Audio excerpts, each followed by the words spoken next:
सिपाही आएंगे और 1 मिनट में मकान को खाली करा लेंगे। मन को, बुद्धि को, चित्त को, प्राणों को, जीवात्मा को निकाल के बाद ये मकान जमीन पर जोर से गिरेगा।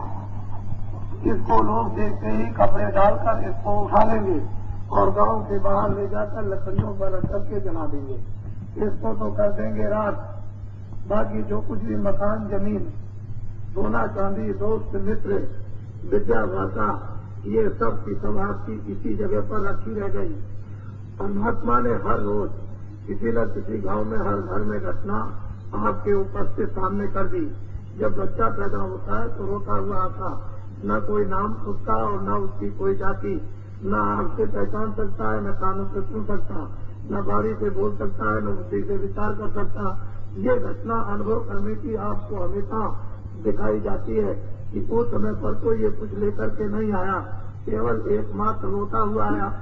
फिर बीच में ये माया की छाया के तमाके आपने बाहर आंख खोल करके दिखा दिए और वो इसको अपना आधार मानने लगा।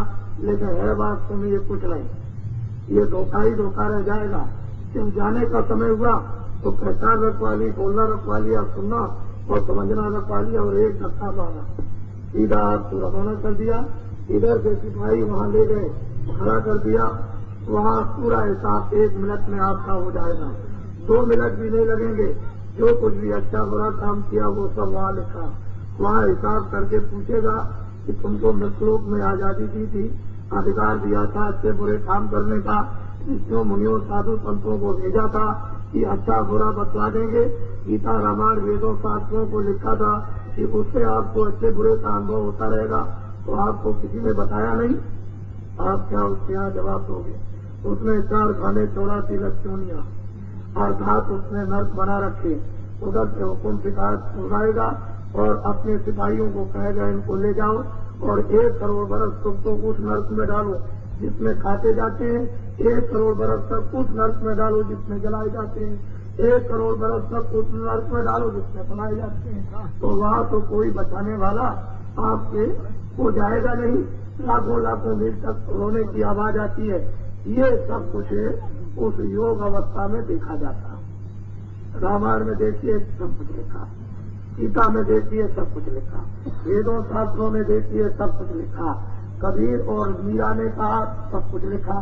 तो जो कुछ भी कहा गया वो आपकी भलाई और आत्माओं के कल्याण के लिए। लेकिन हम लोगों ने महात्माओं को छोड़ दिया, गीता रामायण को छोड़ दिया, मंदिर देवताओं को छोड़ दिया। अब हम लोग निसंतुष्ट हो गए। इस कारण से ये सारी विस्तारें आकर के आपके सामने चारों तरफ से खड़ी हो गई और आपको उन्होंने भेज दिया। हर एक आदमी इस समय पर निराश अपनी जिंदगी से है कि पता नहीं आगे चल करके क्या होगा और क्या क्या व्यवस्था होगी और किस तरह का हमारा जीवन होगा। कोई आदमी इस समय पर शांत नहीं है। आज के 50 साल पहले जीवन इतना सुखमय और आराम में व्यतीत होता था कि एक आदमी काम करता था तब बैठ के खाते थे, 2 पैसे मजदूरी थी और 12 घंटे काम मजदूर करता था। मगर फिर मालिक का काम किया, फिर ये भी कह के जाता था कि मालिक का आज हमने काम नहीं किया, कल हम काम करेंगे। 1.5 पैसे का 1 गज खच्चर का कपड़ा मिलता था। 1 तोले का दाम 12 रुपए मेरे सामने बहुत दिनों तक बिकता रहा और 1 रुपए का 1.5 मन चला। ऐसा जीवन मालूम होता था। कैसे लोग धार्मिक थे, कैसे सच्चे थे, कैसे ईमानदार थे, कितने सत्ताधारी थे, कितने सचरित्र थे और कितना प्यार उनके अंदर, हृदय में कितनी दया थी। ये सब उलट करके कल्पना हो गई। और ये जो आपके सामने इस समय पर विकराल रूप से उदाहरण कर लिया, उसके संबंध में मैं आपको कहना चाहता हूँ। और आप लोग भली बात इस बात को अच्छी तरह से सुनेंगे, समझेंगे भी। मैं प्रमाण के सहित आपको समझाना चाहता हूँ ताकि आपको किसी को संदेह न होने पाए। पहले तो मैं आपको अपना नाम बता दूं। मैं आपके सामने एक किराए के मकान में हूँ और ये किराए के मकान का नाम तुलसीदास। इसको आप कभी नहीं भूल सकते हैं। मेरा एक छोटा सा आश्रम मथुरा में है। मैं सारे हिन्दुस्तान में जय गुरुदेव नाम का प्रचार करता हूँ, वो मेरा नहीं है, न आपका है। आप पूछोगे किसका? उस परमात्मा का, उस ईश्वर का, उस भगवान का, उस ब्रह्म का, उस सर्वशक्तिमान, उस सुप्रीम पावर का नाम जय गुरुदेव। अब तीनों पर्चे मैंने आपको दे दिए। इसी समय ऐसा ही एक विकराल समय उस समय पर आया था जब अच्छे अच्छे लोगों ने ऋषियों मुनियों से याचना की कि इस समय पर जीवन अस्त हो गया और अशांति छा गई। तो ऋषियों ने उनकी प्रार्थना पर विचार किया और उनकी तरफ से भगवान से याचना की। है प्रभु, इस समय पर अच्छे लोगों को सृष्टि में बड़ा कष्ट मिला, कुछ न कुछ दया तो होनी चाहिए। तो ऋषियों को यह आदेश योग विद्या में मिला कि इन सब लोगों को ये बता दो कि तुम धीरज रखो और थोड़े दिन इंतजार करो, रामावतार होगा। ये तमाम ढलोरा ऋषियों ने चीज करके जगह जगह लोगों को बता दिया। अंत में रामावतार हुआ और जब ऋषियों ने कुछ देखा तो रामावतार होने के पश्चात उन्होंने आदेश दे दिया कि तुमको घर छोड़ करके जंगल में जाना होगा और वहां पर जाकर के तुमको कठोर तपस्या करनी होगी। वो सब सिरोधार्य हो गया। जब रामावतार हुआ तो जंगल को चले गए। जंगल में गए, वहाँ कोल और भील, वो छोटे छोटे नंगे आदमी उनको मिले। उन्होंने पूछा कि आप कौन है? उन्होंने कहा कि मुझे ऋषियों का आदेश हुआ है कि जंगल में जाकर तप करो, मैं तप करने के लिए आया हूँ। कोल भीलों ने कहा कि मेरे जो कोई सेवा हो तो आप मुझको बताइए। भगवान राम ने, उस समय तो राम उनका नाम नहीं था, राम ही कहते थे, लेकिन भगवान नहीं था। उन्होंने कहा मैं तपस्या करूंगा, जब जरूरत होगी तो आपसे सेवा के लिए कहूंगा। तपस्या करने लगे। जब उनकी तपस्या पूर्ण हो गई, उनको सिद्धि और शक्ति प्राप्त हो गई, तो उनको आदेश हो गया। उन्होंने कोल भीलों को बुलाकर कहा कि मेरा कार्य संपन्न पूरा हो गया, मुझको आदेश हो गया है, मुझे धर्म की स्थापना, सज्जनों की रक्षा और दुष्टों का विनाश करना। त्रेता जाएगा तो अपन लगेगा। बड़ी सीधी साधी कोल भीलों को मोटी बात समझाई, जिससे कि वो सभी लोग नंगे आदमी समझ सके। उन्होंने कहा कि तुम लोग इस कार्य में मेरा साथ दे सकते हो? तो उन्होंने कहा मैं बिल्कुल तैयार हूँ, जो आदेश दीजिए मैं सब करने को तैयार हूँ। उन्होंने कहा ठीक, तुम तैयार हो जाओ। कोल भीलों को साथ लिया और बंदरों को और चल पड़े। उन्होंने बड़े बड़े राक्षसों को उन्होंने समाप्त किया। ऐसे बाली और रावण ऐसे राजाओं को उन्होंने खत्म कर दिया। सुग्रीव और विभीषण को राज देकर उन्होंने और वापिस आए। त्रेता समाप्त हुआ, द्वापर लगा। बड़ी सीधी सादी बात, धर्म की स्थापना, सज्जनों की रक्षा। बहुत काल तक सब लोग सुधर्म का पालन करते रहे। सब लोग एक अंकुश में और एक अनुशासन में सब रहते रहे। सब परस्पर प्रेम और आदर सत्कार एक दूसरे का, जब जरूरत हो तो काम आते थे। इस तरह से सृष्टि में 6 नमन आराम से लोग जिंदगी व्यतीत करने लगे। बहुत समय के बाद फिर गड़बड़ी पैदा हुई।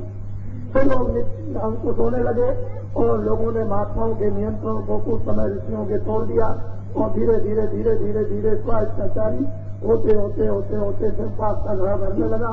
और जब घड़ा भर गया तो फिर लोगों ने याचना उस वक्त के ऋषियों मुनियों से की।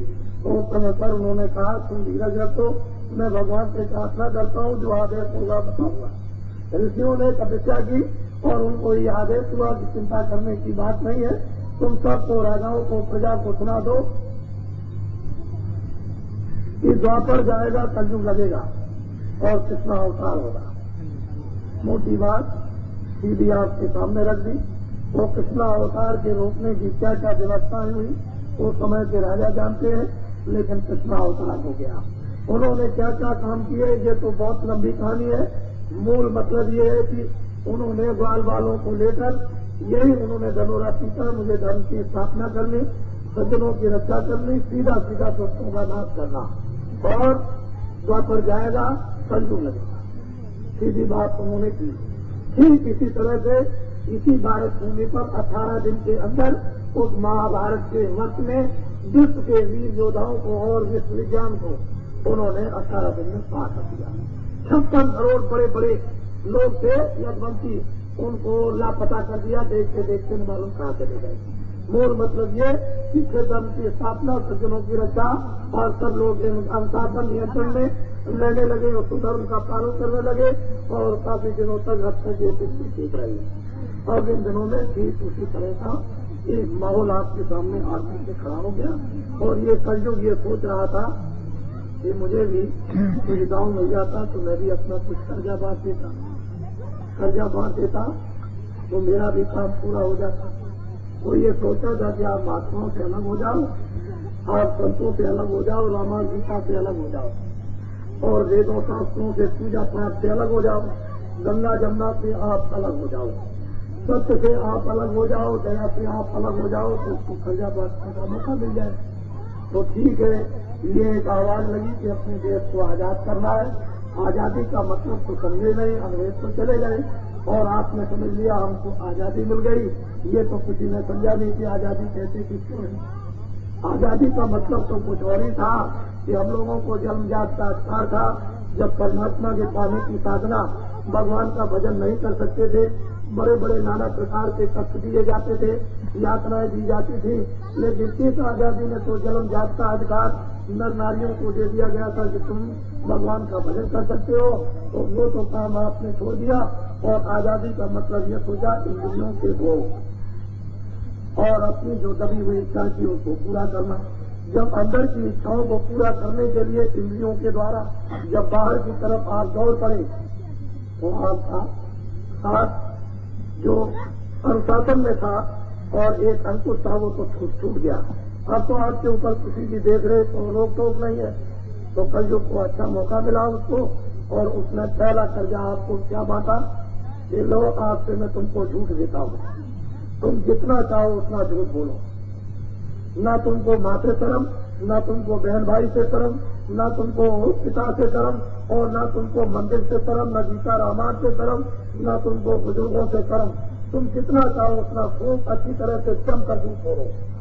और वो काम हम लोगों ने घर में पति और पत्नी में, पिता और पुत्र में, भाइयों और भाइयों में, अड़ोसी पड़ोसी में, समाज में, दुकान में और दफ्तर में और खेती में झूठ बोलना इतना शुरू कर दिया कि आपने पुस्तकों को भी पार कर दिया। फिर उसने क्या कहा कि लो आपसे ये धोखा लो, जितना चाहो उतना तुम धोखा दो सरासर, इसमें कोई रोक टोक नहीं होगी।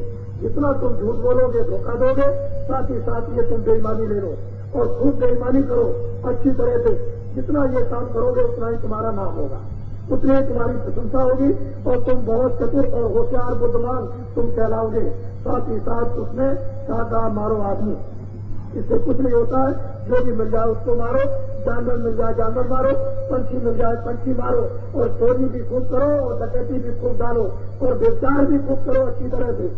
कसरत से सब लोग इस देश के अंदर में जुट गए अच्छी तरह से और जुटते जुटते आपने ये सब मुसीबतें लाकर सिखा सकी और अब तो बच्चा ये पापों का दौरा कर गया। ये तो बच्चे छूटेगा। इसके लिए मैं क्या करूंगा, अगर आपको समझना चाहते हो अपने आप को और अपने आप को बचना चाहते हो तो जिसे लाइलाज मर्द की भी देश में दवा होती है, लेकिन आप इसको एक ऐसी अपना समझते हो, इसको राजनीति समझते हो। कौन आपका आत्म कल्याण करेगा, तुमको लोक और परलोक, उधर कौन, इधर भी कौन बचाएगा, उधर भी कौन बचाएगा। तो ये सब चीजें हमारे सामने ये धर्म ग्रंथों पुस्तकों में थी। हम लोग ये समझने लगे कि जिसकी ज्यादा सफेद दाढ़ी होगी उसी को महात्मा कहते होंगे, जो ज्यादा कपड़े सफेद पहनता होगा उसको महात्मा, जो सोना चांदी ज्यादा रखता होगा उसको महात्मा कहते होंगे, या जो ज्यादा पढ़ा लिखा होगा उसको महात्मा। इनमें से कोई भी महात्मा नहीं। जिन्होंने मनुष्यों की मकान में अपनी जीवात्मा को जलाया, ज्ञान चक्षु दिव्यदेश जिन्होंने खोल लिया और जिन्होंने उस परमात्मा का साक्षात्कार किया, उनका नाम महानात्मा महात्मा कहते हैं और उनको आप लोग नहीं पहचान सकते। ये बुद्धि से या अंग्रेजी हिंदी या संस्कृत से नहीं पहचाना जाता, ये तो पहचानने का एक औजार है। अगर वो औजार आपको प्राप्त हो जाए तब तो इन महान विभूतियों को आप पहचान सकते हो। और पहचान लिया होता तो राम के साथ संघर्ष न होता, पहचाना होता तो कृष्ण के साथ संघर्ष न होता, बौद्ध और महावीर के साथ संघर्ष न होता और शंकराचार्य के साथ संघर्ष न होता। अगर आपने पहचान लिया होता तो मीराबाई को जहर नहीं पिलाया होता, पहचान लिया होता तो तुलसीदास जी को जेल में बंद अकबर बादशाह ने न किया होता और आपने पहचान लिया होता तो सीतामती को सूली का नहीं चढ़ाया होता।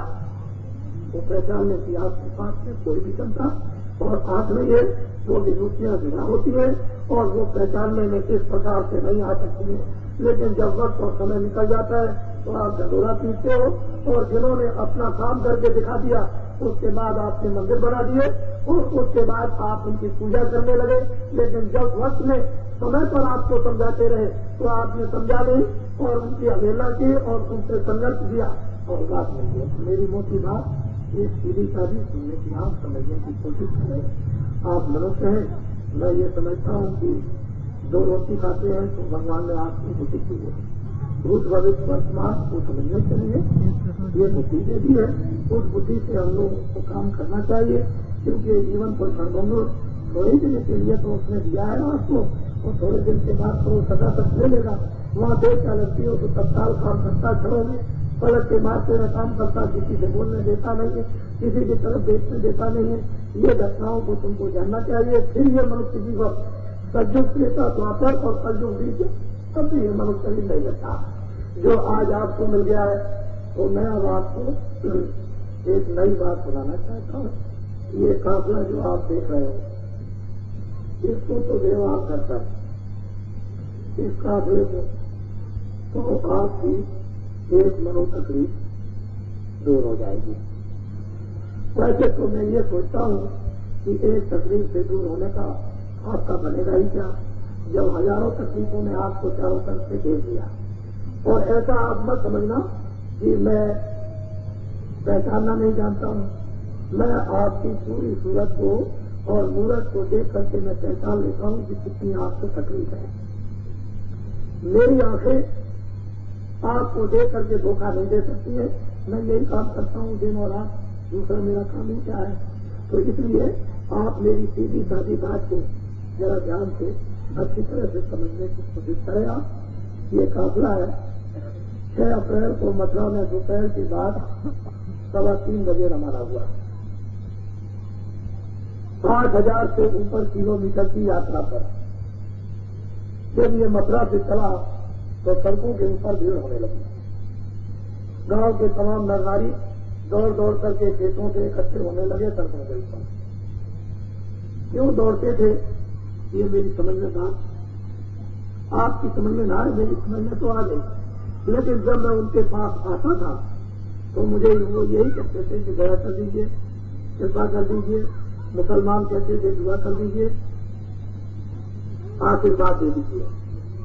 और जितने भी लोग सड़क के किनारे आए कोई न कोई बात उन्होंने अपने तकलीफ की आवाज मेरे कानों में पहुंचा दी। मैं उस भीड़ को क्या वर्णन करूं।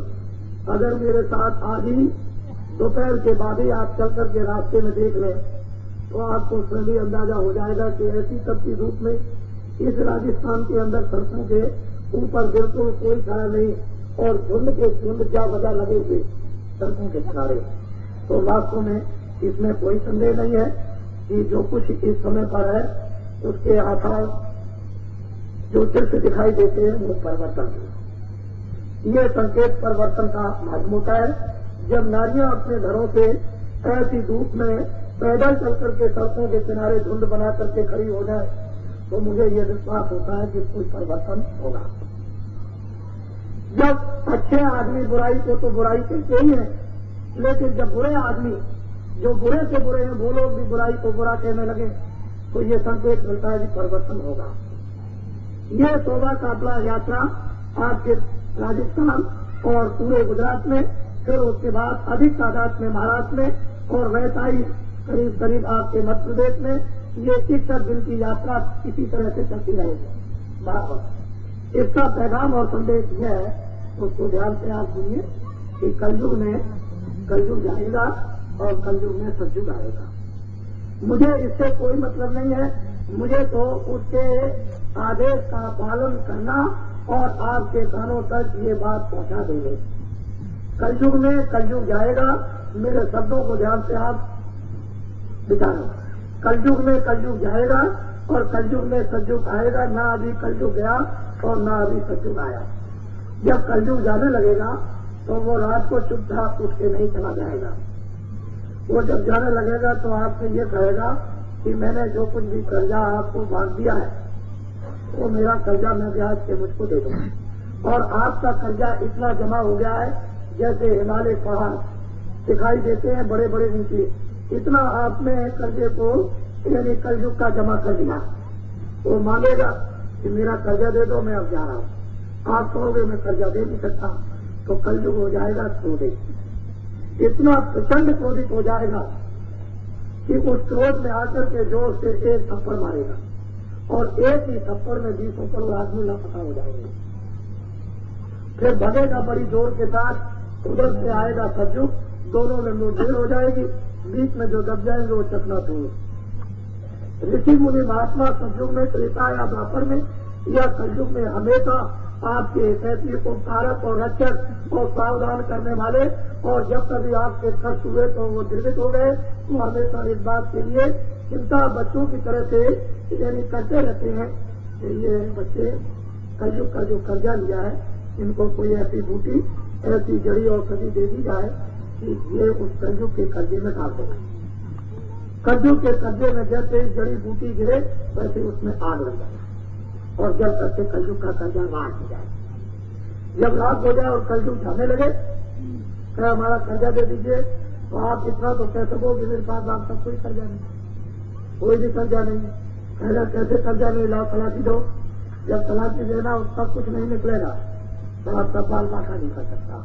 नहीं कर्जा नहीं दोगे तो फोन किएगा लोग, उसका तो काम है। क्योंकि वो क्यों छोड़ेगा कर्जा? जब आप किसी को कर्जा देते हो नहीं छोड़ते हो, उसे क्यों छोड़ना? उसको जाए लेगा, क्योंकि उधर से आएगा कलयुग। ये बात आपको बड़ा असंभव और हाथ से ये मालूम होता है। ये भी मैं जानता हूं कि मेरी बात आपको ढकती नहीं है। आपके विचारों में, आपकी बुद्धि में आप सोचते होंगे ये कैसे हो जाएगा, सोचते होंगे कलयुग कैसे चला जाएगा, सोचते होंगे कलयुग कैसे आ जाएगा और ये कैसा होगा। शास्त्रों में कुछ लिखा हुआ है, कुछ नहीं लिखा, शास्त्रों में ठीक लिखा है, लेकिन तुम्हारी समझ में नहीं आता, इसलिए शास्त्रों में गलत लिखा है। तुम्हारी किताबों में लिखा है मुसलमानों ने कि 14वीं सदी जब खत्म हो जाएगी तो इंसानों में कोहराम मचेगा।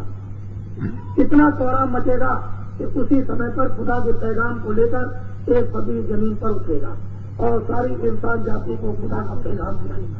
रामायण में लिखा है जब धर्म लोप हो जाएगा तो महान शक्तियों का प्रादुर्भाव होगा। वो समझने की बात आपकी अलग है, लिखा सही है। गीता में लिखा है जब जरूरत पड़ेगी तो युग होंगे। बड़ी सीधी बात लिखी है, लेकिन सीधी बात समझाई जाए तो आपको समझ में नहीं आता। आप दौड़ जाते हो रामायण, गीता, भागवत या वेदों की तरफ, और वो समझ में आपकी कुछ आता नहीं है। खैर, उससे हमें कोई मतलब नहीं है। हमको तो सिर्फ आपके सामने ये बात पहुंचानी है, और जिस बात को आप न मानो और वो बात आपके सामने हो जाए, यही तो भगवान का चमत्कार है। और चमत्कार को तभी तो नमस्कार होता, नमस्कार कैसे होगा? किसी से तो नमस्कार होगा, होगा क्या? तो जो कुछ भी इस मंच पर बोल करके जाएंगे या जहाँ कहीं भी बोलते हैं या पीछे जो कुछ भी बोला है, तो कोई भी बात इधर उधर होने वाली एक भी नहीं। कलयुग में कलयुग जाएगा और कलयुग में सतयुग जाएगा, तो आप लोग थोड़ा सा मुझको सहयोग दो। अब मैं आपके लिए ये निवेदन करता हूँ कि थोड़ा योगदान दे दीजिए। और वो योगदान क्या मांगता हूँ कि इस गांव से उस गांव पैदल जाओ, इस गांव से उस गांव मोटर ट्रेन में जाओ, कहीं भी अपनी निजी वाहन सवारी से जाओ, कोई भी रास्ते में मिल जाए तो ये कहो कि बाबा जी का नाम तुलसीदास, आश्रम मथुरा में जय गुरुदेव नाम का प्रचार करते हैं। उन्होंने ये कहा कि कलयुग में कलयुग जाएगा और कलयुग में सतयुग आएगा। बस इतना ही योगदान आप मुझको दे दीजिए।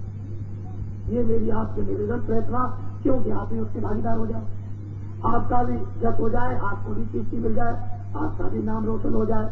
और अगर आप नहीं इसमें योगदान दोगे तो 56 करोड़ या बंसी इसमें से खड़े सामने देखते देखते एक ही थप्पड़ भी करेगा, लापता हो गए, कहा गए।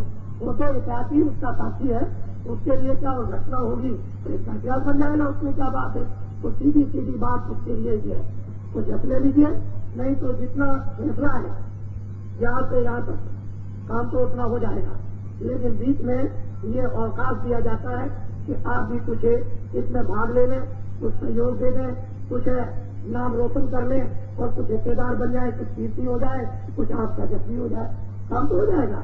काम के अर्जुन होते या नहीं होते, वो तो आपको तो ये पता कुछ भी नहीं है कि कृष्ण भगवान ने अर्जुन को बुला के जब समझाया तो ये सोचा था ये तो क्षत्रिय है, करेगा, इसमें कुछ वीरता होगी, कुछ इसमें सब तेज होगा, तो सब इनकार करने लगा कि मुझसे काम कोई नहीं हो सकता।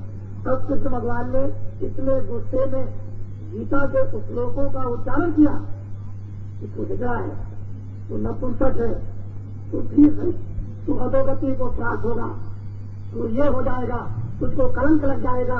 इस तरह के शब्दों को गीता के श्लोकों में उच्चारण किया। लेकिन आप तुम समझते हैं कि गीता को हंसी खुशी से लिख दिया? कभी नहीं, बड़ी नाराजगी में गीता को लिखा है। और फिर उसने कहा कि देख मेरी बात मान ले, मुझे धर्म की स्थापना करनी, लगे मुझसे नहीं हो सकेगा, मेरे ये परिवार को मार करके मैं अधोगति को प्राप्त हो जाऊंगा। तब उन्होंने कहा कि ये मैं सब समझता हूँ, ये तेरी नालायकी है, ये तेरी सुस्ती और कायली है। तो इधर उसको बैठा लिया और कहा आंखें बंद कर। जब ये आंखें बंद की तो उन्होंने एक शक्तिपात किया और उन्होंने बैराग का सारा एक चमत्कार दिखाया। उसने देखा कि अर्धों खरबों मरे पड़े, चीखते और चिल्लाते हैं, इतना कोहरा मचा हुआ है तो अर्धों का पायमान हो गया और कहा कि महाराज दया कर दीजिए, नहीं तो मेरे प्राण छूट जाएंगे। तो उन्होंने कहा कि चाह खोल। जब आप खोली तो चलो मुझे कहा कि जो कुछ आपका आदेश होगा उसका पालन करूंगा, चले जो मैं कहता हूँ उस काम को कर। आखिर में वो सब काम होने के बाद उसको दिखा दिया कि जब गोसाओं को ढीलों ने लूटा तो न उसका बाढ़ कुछ कर सका, न उनके गदा कुछ कर सके। तब उन्होंने कहा कि देखा तुम्हारा वही बाढ़ है और तुम्हारे वही गदा है, तुम्हारे सामने तो भीड़ गोसाओं को लूट ले गए। तो उन्होंने दुआ करके सुनाया कि अब तो वक्त दूसरा हो गया, समय वो बलवान ढीलन रोटी गोपा वही अर्जुन वही बाढ़, अब कुछ नहीं हो सकता, आपको समय बदल गया। अब तो इसलिए नरनारी बच्चे और बच्चियों, मेरी बहुत ही गहन विचारधारा में पहुंचकर मेरे सीधे साधे शब्दों पर आप विचार करें। मैं आपसे और कुछ लेने नहीं आया, मेरी कोई भी किसी तरह की मांग नहीं, जाती भी न मेरी ख्वाहिश अंदर से है। लेकिन मैं ये चाहता हूँ कि सब लोग सुधर्म का पालन करने लगे, सब लोगों में सत्यता आ जाए, सब लोगों में दया आ जाए, सब लोग सुखी हो जाए, सब लोग संपन्न हो जाए, सबको घर पे भोजन मिले और सबको कपड़े मिले, कोई किसी से लड़े नहीं, कोई किसी को मारे नहीं। मेरा विचार तो आपके लिए इस प्रकार का है। और दिन में खेती का, दुकान का, दफ्तर का काम पहले करो, शाम को बच्चों की सेवा करो। जब कोई भी काम न हो तो आधा घंटा मनुस्मृति मंदिर में सच्चा भगवान का भजन। जब भजन करोगे और आत्मा का धन जब भजन द्वारा जमा हो जाएगा तो यही आपके काम आएगा और वक्त का साथ चलेगा। बाकी कोई भी चीज साथ जाने वाली नहीं है। मेरी इच्छा और संख्या तो आपके प्रति उस आत्मा के लिए ये है।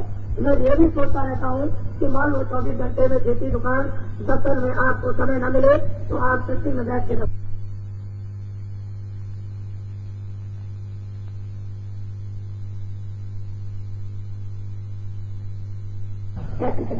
आती है।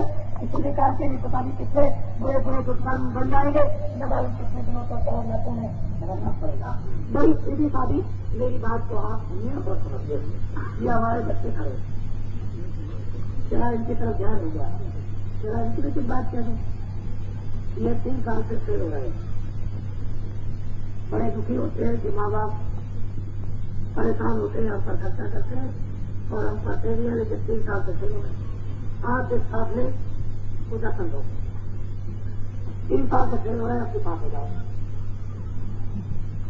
जो बच्चे सेकेंड डिवीजन स्कूल में नंबर नहीं पाते और बड़े परेशान हैं और बात फेल हो जाते हैं, चलो हमारी तरफ से इस काबिले को दर्शा दो, आपकी बात सेकेंड डिवीजन नंबर हो जाएंगे। फिर जाइए, जो बच्चे बहुत मेहनत करते हैं, तन्मयता से पढ़ते हैं स्कूल में, घर में, लेकिन फर्स्ट डिवीजन 3 साल से नंबर नहीं पा रहे, क्योंकि जब फर्स्ट डिवीजन नंबर नहीं मिलेगा तो बड़ी पोस्ट नहीं मिलेगी। चलो काबिले को दर्शन दे दो, वही आजमाइश करो तो फर्स्ट डिवीजन नंबर मिल जाएगा। फिर जाइए, आप घबराने की बात नहीं है, बात को समझो। मैं मतलब की बात आपको समझाऊंगा, मेरे मतलब उससे मुझे कहना सिखाना क्या मिलेगा। मैं ये चाहता हूँ कि जो वर्तमान का इस समय पर माहौल है, इस माहौल से आप लोग मुक्त हो जाए और ऋषियों मुनियों महात्माओं का एक बार साथ दे, अच्छे काम में साथ दे, बुरे काम में बिल्कुल साथ न दे, बुरे रास्ते में साथ न दे, सत्यता में साथ दे दे, सदाचार में साथ दे दे, दया में साथ दे दे, सुधर्म के पालन में साथ दे दे, सुकर्म के पालन में साथ दे दे। एक बार तो ये काम आपको करना होगा, तो साथ दे दे। जिस तरह से भगवान राम ने लोगों को बदल करके दिखा दिया, कृष्ण ने बदल करके दिखा दिया, बहुत और महावीर ने बदल के दिखाया, शंकराचार्य ने 32 साल की अवस्था के अंदर तब उन्होंने ज्ञान प्राप्त किया होगा और तब उन्होंने देश के अंदर यानी नास्तिक मजहब धर्म को लोग नास्तिक हो गए थे उनको बाहर के घर से फैल करके और धर्म की स्थापना 32 साल के अंदर करके और चले गए। वो कौन सी क्रिया थी इस पर भी एक बार तो आपको ये बात समझनी होगी। आप बाबा जी की बात ध्यान से सुने। बाबा जी के पास 10 करोड़ आदमी मैं 10 करोड़ नर नारियों का सिर्फ केवल मुझे मुरीद तैयार हो मैं पक्का मुरीद उनका नर और नारियों का 10 करोड़ आदमी मेरे और उनके साथ तो माँ के बच्चे 2 4 बच्चे माँ बाप के हो गए 10 करोड़ तो नर नारी और 4 बच्चे उनकी गिनती गिन लीजिए हो गए 20 करोड़। इन माँ बाप के बच्चे 20 करोड़ स्कूलों में जगह जगह पढ़ रहे हैं। उनकी तो मैं कोई गिनती गिनता नहीं मैं तो नर नारियों की गिनती गिनता नहीं। मैंने अभी तक इनको कोई भी न तो आदेश दिया न इससे देखा हुआ। मैं सिर्फ इस तैयारी में लगा हुआ था जो मुझको हुक्म था और मैं ये बराबर हिन्दुस्तान में लोगों को कह रहा था कि मैं 10 करोड़ आदमी तैयार कर लूंगा। अब 10 करोड़ आदमी तो तैयार हो गए लेकिन मैंने अभी कोई आदेश या उनसे कोई काम नहीं दिया। मैं आपको ये दिखाना चाहता हूँ बिना अखबारों रेडियो के कि हिन्दुस्तान के जंगल और पहाड़ों में जहाँ कहीं भी आदमी होंगे उनको कलयुग के जाने और सतयुग के आने का संदेशा बिना रेडियो और अखबारों से पहुंचा दूंगा। ये परमात्मा का चमत्कार समझना।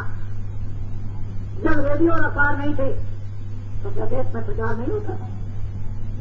आपने ये भूल कर दी कि गीता छूट गई रामायण छूट गई। सुबह सुबह झूठे लेना झूठे देना। सुबह सुबह जब आपका मस्तक झूठ पड़ने में जब उलझ जाएगा तो अच्छी बात दिन में कोई भी आपके मस्तक में नहीं आएगी। जिसको आप ध्यान से समझिए। तो इसलिए मोटी बात को समझने की आप चेष्टा करें। अब मैं आपके इस नगर में इस रूप में पहली बार वैसे निकला तो पहले भी था लेकिन ये विचार करता हुआ गया था कि कभी अवसर मिलेगा तो समझ दूंगा। ये मेरी तरफ से आपके नगर में कार्यक्रम नहीं था। मुझे तो ये कहा गया था कि आप इस रास्ते से जब निकलेंगे तो तुरंत दर्शन करते हुए लोगों का सीधे चले जाएंगे। जब मुझे नसाज में आ गया तो मुझे मालूम हुआ कि वहाँ पर एक भीड़ लगने जा रही और वहाँ पूरा इंतजाम है कुछ न कुछ सुनाने का। तो मुझे रुकने का मौका मिल गया। बहुत अच्छा हुआ कि आपने मुझको दर्शन दिया। अब मुझे ये बताइए कि भगवान का भजन करोगे कि नहीं? बोलो नर नारी बच्चे बच्चियों भगवान का भजन करोगे? तो मैं ऐसी अमोलक वस्तु आपको दूं जो इस संसार में सारी दुनिया को दान में दे दो। जब भी दान देने पर ये चीज नहीं मिलेगी।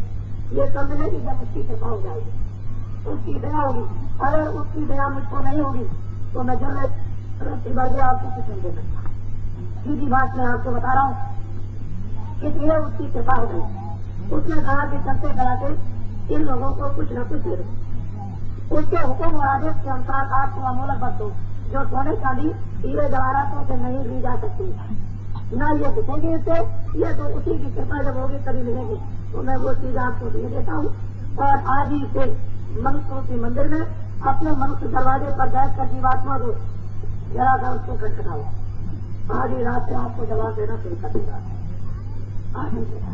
आपके मनुष्यों के मंदिर में अनमोल खजाना भरा है अथाह खजाना भरा है और वो ऐसी चीज है आपको तो कुछ मालूम नहीं है। और हमने ये संकेत नहीं किया कि सतयुग आएगा तो क्या रहेगा। सतयुग त्रेता द्वापर का सोना चांदी हीरे जवाहरात ये जल पृथ्वी अग्नि वायु आकाश देवताओं ने ये सब का सब अपनी झोली और अंचल में छुपा के रख लिया। जब कलयुग आएगा सतयुग आएगा तो ये कहीं कर नहीं गया। सबका सब रखा हुआ। हमारे ऋषि मुनियों सप्तदर्शियों को आत्मज्ञानियों को प्रभु साक्षात्कार करने वाली आत्माओं को ये सब कुछ दिखाई देता है। ये सब पृथ्वी अपने में ढक करके रखे हुए है और वो जब वक्त आ जाएगा तो मैं किसानों को उसका एक नमूना इशारे में आपको समझा दूं।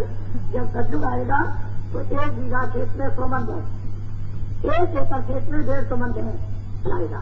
ये जो आपका रेतीला मैदान है इसको ज्यादा आपको जमीन जोतने की जरूरत नहीं। 4 एकड़ जमीन को जोतना 600 मन गेहूँ इस फसल में और 600 मन मोटा अनाज कुछ फसल में।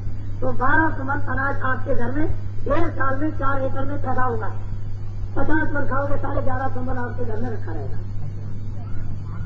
तब तो आपको खुद ही समझ में आने लगा होगा कि किसानों की गरीबी दूर हो जाए। जब जल पृथ्वी अग्नि वायु आकाश ये पांचों देवता आपके सामने प्रसन्न कर दिए जाएंगे, तो ये जब खेत बोदोगे जरूरत पड़ेगी पानी की तो बादल चलेंगे, सीधे आएंगे खेत में पानी गिरा के चलेगा।